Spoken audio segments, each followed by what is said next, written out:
Ayun po mga kapatid, magandang umaga po sa inyong lahat, at narito naman po ako at muling magbabalik upang may ihatid ako na panibagong orasyon sa inyo.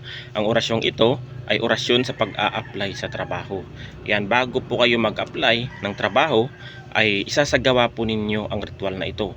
Kumuha po kayo ng kandilang puti at ibulong po ninyo ang orasyong ito sa kandila. Sabay papatungkulan din ninyo mga kapatid. Unang-una ay babanggitin ninyo ang orasyon sabay patungkol na kung saan man ako makaka-apply ng trabaho sa opisina o kung anuman, ay naway matatanggap ako sa trabaho ng pangmadali ang proseso. Ayan po mga kapatid, at dadasalin ninyo sa inyong buong paniniwala, sabay sindihan ninyo hanggang sa maubos. Gawin po ninyo ito ng 3 beses ng sunod-sunod.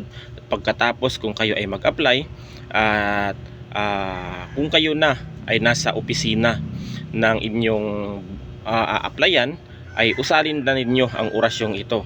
Ganon din mga kapatid ang pamamaraan sa patungkol sa orasyon at saka sa pag-apply. Ang orasyong ito ay ilalagay ko dyan sa taas. Yan, at ating isinulat yung orasyon na ito. Yan, ang orasyon sa pag-a-apply sa trabaho upang madali kayong matanggap o kayo ay magkaroon na ng trabaho.